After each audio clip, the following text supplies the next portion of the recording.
అంటే మీరు రాసినటువంటి గ్రంథం దత్తయోగంలో కూడా ఇదే ఇదే చెప్పడం జరిగింది. అంటే దాంట్లో ఏమి ఇవే పాయింట్లు ఇంకా చాలా ఉన్నాయి, ఇంకా చాలా ఉన్నాయి. దాంట్లో అదేంటంటే అది మనకి ఒకటి అది తత్వ ప్రచోదక గ్రంథం అవడం, సాధకులకు ఉపయోగపడేటటువంటి గ్రంథం అవడం మూలాన దానికి ఒక ప్రతి 2-3 వాక్యాలకు కూడా 1 గంట సేపు ఎక్స్ప్లెయిన్ చేయాల్సి ఉంటుంది.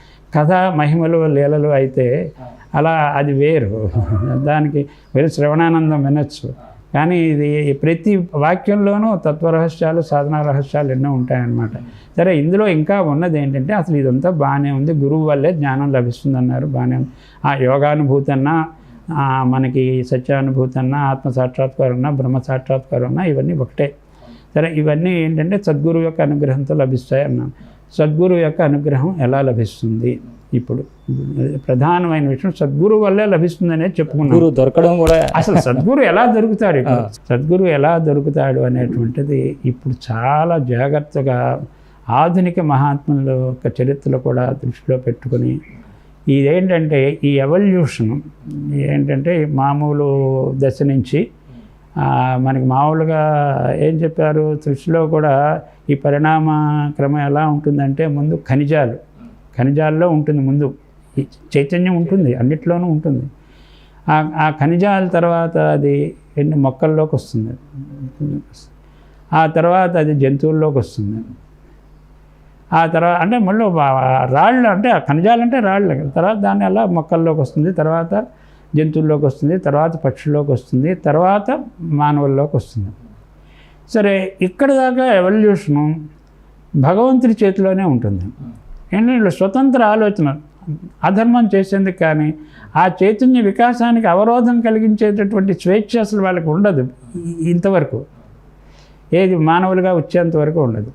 కానీ మానవుల దగ్గరికి వచ్చాక మాత్రం ఇక్కడ మానవులకు కొంత స్వేచ్ఛ ఇచ్చాడు, ఇక అక్కడి నుంచి కుంటుపడుతుంది అన్నమాట ఈ వికాసం. అంటే స్వేచ్ఛ ఇచ్చేసరికి ఇష్టాలు ప్రకోపిస్తాయి. అందుకోసం వాడికి అసలు స్వచ్ఛమైనటువంటిది ఏది, జీవిత లక్ష్యం ఏంటి, అసలు జీవిత గమ్యం ఏంటి, అటువైపు ఎలా వెళ్తాం, ఇలా అవి కాకుండా తాత్కాలికమైనటువంటి సుఖాలు మనకి అన్నీ కూడా అన్నీ సమకూర్చుని హాయిగా బాగుంది కదా ఇలాంటివన్నీ వీటి వైపుకు వెళ్ళేందుకు అవకాశం ఉంటుంది. అంటే ఎవల్యూషన్లో ముందుకెళ్ళేందుకు ఎంత అవకాశం ఉంటుందో మళ్ళీ వెనక్కి తిరోగమన దిశలో వచ్చేందుకు కూడా అన్ని ప్రాపంచికత అంతా ప్రాపంచ సుఖాలు అన్నీ ఉంటాయన్నమాట. సరే, ఇక్కడ మాత్రం ఇక్కడ సద్గురు సహాయం లేకుండా ఆ పరిణామ దశలో ముందుకెళ్ళడం అనేటువంటి సాధ్యం కాదు. ఇంకా ఏంటంటే అనేక ఆకర్షణలు, అనేక మాయ అంటాం కదా, ఆ మాయ నుంచి బయటపడాలంటే మాయా ప్రభావం లేనటువంటిది విశ్వం అందరి మీద మాయ పనిచేస్తుంది, దేవతల మీద కూడా పనిచేస్తుంది, ఇంక జీవుల మీద అందరి మీద చెప్పక్కర్లేదు. మాయ ప్రభావానికి అతీతంగా ఉండేవాడు ఒక్క సద్గురువే. మాయా ప్రభావానికి అతీతుడు. ఏం చేద్దంటే మాయలో చిక్కుకున్న జీవుల్ని ఉద్ధరించేందుకు వచ్చినటువంటి వాడు, ఆత్మోద్ధరణ చేసేందుకు వచ్చినవాడు దానికి అతీతమైన స్థితిలో, మాయకు అతీతమైన స్థితిలో ఉండే ఆయన అయితేనే మన మాయను దాటించగలడు. అవును, అందుకనే నా మాయ దాటడం చాలా కష్టం, కేవలం నన్ను ఆశ్రయించిన వాళ్ళు మాత్రమే దాటగలరని శ్రీకృష్ణుడు భగవద్గీతలో చాలా స్పష్టంగా చెప్పారు. సరే, అందుకని సద్గురు అవసరం తెలిసింది బాగానే ఉంది. అయితే ఇక్కడ కొన్ని విషయాలు మనం చెప్పుకోవాల్సింది ఏంటంటే సద్గురు అంటే సశరీరంగానే ఉండాలా, సజీవ గురువే ఉండాలా. ఇది చాలా ముఖ్యమైన విషయం, ఈ కాలంలో చాలా అవసరమైనటువంటిది అన్నమాట. దీన్ని టచ్ చేసేందుకు కూడా చాలామంది దానికి ముందుకు రారు. సరే, కానీ ఇక్కడ ఏంటంటే చాలా అవసరం మనకి. ఈ గురువు సశరీరంగా ఉండేందుకు, ఇప్పుడు ఉండాలి అనేందుకు ఈ కాలంలో సాధ్యం కాదు. అలాంటప్పుడు మనకి ఇంకా ఏమిటి మార్గం, ఆల్టర్నేటివ్ అని చెప్పనేది ఏంటంటే సద్గురువు మనకి ఎవరో ఎలా తెలియదు. ఒకటి మనకి ఎవరు సత్యమైన గురువో ఎవరు దొంగ గురువో తెలియదు ఈ కాలంలో.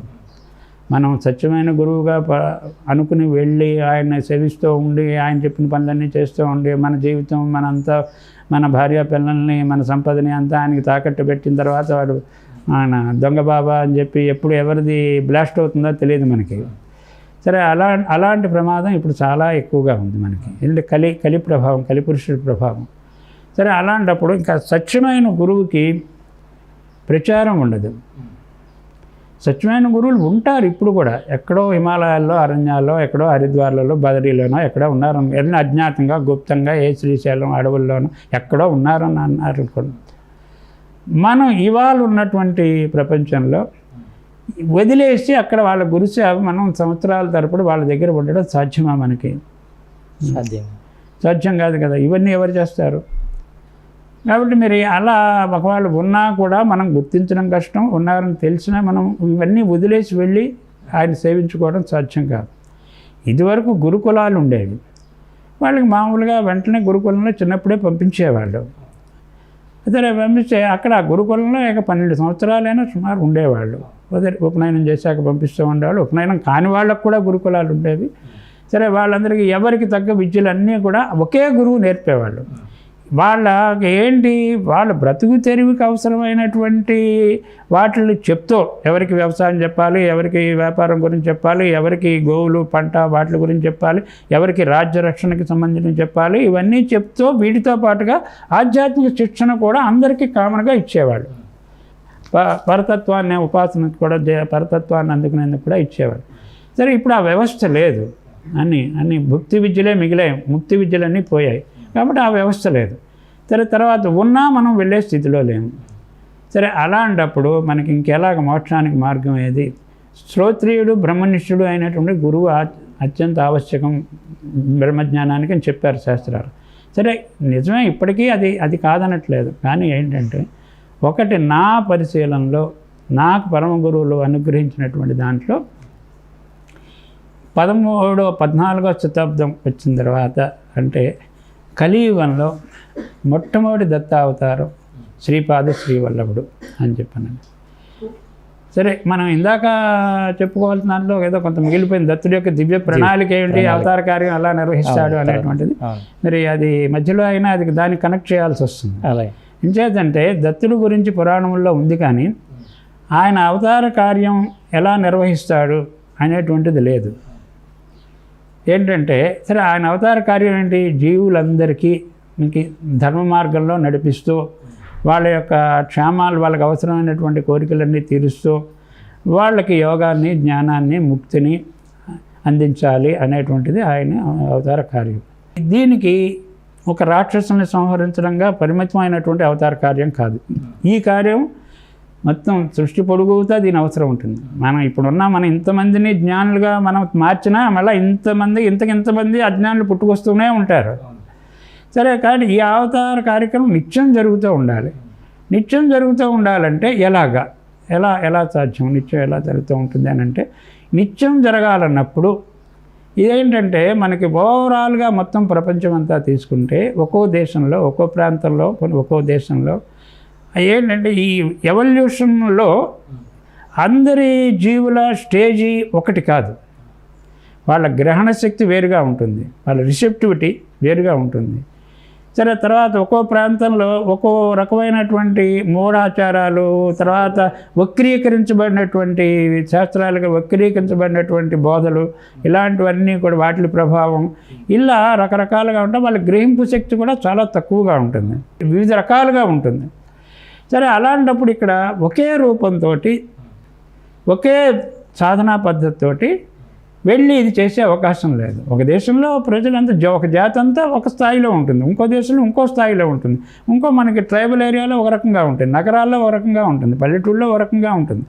సరే, ఇలా మనకి వీళ్ళందరూ కూడా తరించాలి అని అంటే, వీళ్ళందరికీ ఎక్కడికక్కడే ఏ దేశంలో ఏ రకమైనటువంటి బోధన అందించాలి, ఏ స్థాయిలో అందించాలి, ఎలాంటి దురాచారాన్ని మనం ఖండించి రూపుమాపాలి, వాళ్ళు అందుకోగలిగినటువంటి సాధనా మార్గాన్ని మనం ఎంచుకుని వాళ్ళకి అందించాలి అని అనేటువంటి దాన్ని బట్టి ఆ దత్తాత్రేయుడు వారు దానికి అనుగుణమైనటువంటి రూపాన్ని, భాషని, సాధనని, బోధని స్వీకరించి అవతరిస్తూ ఉంటాడు. కాబట్టి ఇది విశ్వవ్యాప్తంగా జరుగుతూ ఉంటుంది. కాబట్టి విశ్వంలో గతంలో కానీ, ఇప్పుడు కానీ, భవిష్యత్తులో కానీ ఎవరైతే మానవాళి మధ్య సంచరిస్తూ, వాళ్ళ యొక్క కష్టసుఖాలను గమనిస్తూ, వాటిని తీరుస్తూ, ధర్మాధర్మాల గురించి బోధ చేస్తూ, ధర్మ మార్గంలో నడిపిస్తూ, వాళ్ళకి జ్ఞానాన్ని వాళ్ళకి అందించి, యోగాన్ని, జ్ఞానాన్ని, ముక్తిని అందించేటటువంటి కృషి ఎవరు చేస్తూ ఉన్నా వాళ్ళ అందరి ద్వారా దత్తాత్రేయుల వారే చేస్తూ ఉన్నారని అర్థం. అంటే మనం ఏ చెప్పినా సమన్వయం వైపుకే వెళ్ళాలి కదా. మనం సమన్వయం ప్రపంచంలో ప్రపంచం ఎక్కడైనా అంతే. ఇప్పుడు అవును, ఒక చోట ఉన్నటువంటి పరిస్థితుల్లో యేసుక్రీస్తుగా రావాల్సి వచ్చింది. అక్కడ అప్పుడున్న జనులకు అలా రావాల్సి వచ్చింది. సరే, ఇంకో ప్రాంతంలో మనకి ఏదో గురునానక్గా రావాల్సి వచ్చింది, ఇంకో కాలంలో మహమ్మద్ ప్రవక్తగా రావాల్సి వచ్చింది. మనకి అలా అనేక కాలాల్లో అనేక విధాలుగా వస్తూ ఉన్నారు. పూర్వం ఎప్పుడో కొన్ని వందల సంవత్సరాలు, వేల సంవత్సరాల క్రితం యుగంలో చేసిన సాధనలు ఇప్పుడు చేసేటట్టు కూడా ఎవరు లేరు అంతాను. ఇప్పుడు ఇంత సంకీర్ణమైన మానవ జీవితంలో. సరే, అందుకోసం ఏంటంటే అక్కడ ప్రజల యొక్క అవసరాన్ని దృష్టిలో పెట్టుకుని ఎవల్యూషన్లో వాళ్ళు ఏ స్థాయిలో ఉన్నారో ఆ స్థాయి నుంచి ఉన్నత స్థాయికి తీసుకెళ్లేందుకు ఎలాంటి రూపం ధరించి వెళ్ళాలి, ఎలాంటి బోధన అందించాలి, ఎలాంటి ఆచారాలు ప్రవేశపెట్టాలి అనేటువంటిది కూడా ఒక మహా దివ్య ప్రణాళికను అనుసరించి దత్తస్వామి అనేక రూపాలు ధరించి వెళ్తూ ఉంటాడు. ఇక్కడ లక్ష్యం ఒక్కటే, అందరూ సర్వజనోద్ధరణే, అందరికీ ఆధ్యాత్మిక జాగృతి, ధర్మ జాగృతి కలిగించడమే. కానీ ఏ ప్రాంతంలో ఏ కాలంలో ఎలాంటి అవసరం అయితే ఒక కాలంలో చేసిన సాధనలన్నీ ఇప్పుడు ఈ కాలంలో చేయలేరు. అసలు తెల్లారు లేస్తే ఉద్యోగానికే మనకి 12 గంటలు 14 గంటలు సరిపోతూ ఉంటే ఇంకే సాధనలు చేస్తారు, కానీ వీళ్ళు తరించాలి కదా. సరే, అందుకోసం ఈ వైరుధ్యం లేనటువంటి వైవిధ్యం. అందుకని మనం ఏం చెప్తున్నామంటే ఎవరి ద్వారా ఈ కార్యక్రమం జరుగుతో అనేది దత్తుడే ఆ కార్యక్రమం చేస్తున్నాడు. అంటే అక్కడే ఒక చిన్న సందేహం ఉంది గురుగారు. ఈ శ్రీపాద శ్రీవల్లభుల వారు ఇక్కడ చెప్తాను దాని దగ్గరికి. ఇప్పుడు ఇదేంటంటే కాలానుగుణంగా చేసిన మార్పు ఏంటంటే కలికాలంలో దత్త అవతారాలు కౌంట్లెస్, ప్రతి యుగంలో అన్ని యుగాల్లోనూ ఆయన ఉంటాడు కాబట్టి. సరే, కలియుగంలో ఆయన పుట్టినటువంటి 14వ శతాబ్దంలో శ్రీపాద వల్లభుడిగా 1320 అని మనకి సంవత్సరం కూడా మనకి చెప్తున్నారు. ఆ శ్రీపాద వల్లభుడు వచ్చినప్పటి నుంచి ఏం జరిగింది అని అంటే ఇంకా సజీవ గురువులు వాళ్ళ దగ్గరికి వెళ్ళి అన్నీ వదిలిపెట్టుకుని సేవ చేయడం జ్ఞానం కోసం అది అనేటువంటిది ఇప్పుడు అవకాశం లేదు ఇప్పుడు. సరే, అందుకోసం ఆయన ఏం చేశారంటే మహాత్ముల చరిత్రలు, సద్గురువుల యొక్క చరిత్రలు వాళ్ళు వస్తారు, అక్కడక్కడ జన్మిస్తూ ఉంటారు. వాళ్ళ యొక్క సచ్చరిత్రలు అవి పారాయణ చేస్తూ ఉంటే ఆ సచ్చరిత్రలే గురు రూపమై వాళ్ళకి మార్గదర్శకత్వం వహిస్తుంది అనేటువంటిది తీసుకురావడం జరిగింది శ్రీపాద. అందుకని మనకి శ్రీపాద వల్లభుడు ఆ చరిత్రలో కూడా ఆయన చరిత్ర పారాయణమే ఆయన అనుగ్రహాన్ని పొందేందుకు మార్గంగా చెప్పారు. తర్వాత వచ్చిన దత్తావతారం శ్రీగురుడు నరసింహ సరస్వతి, ఆయన కూడా అంతర్ధానం చెందే 4 భక్తులు ఒక చోట చేరి మా లీలలు ఎవరైతే గానం చేస్తారో, శ్రవణం చేస్తారో, మననం చేస్తారో వాళ్ళకి చతుర్విధ పురుషార్థాలు నేను అనుగ్రహిస్తాను అని చెప్పారు.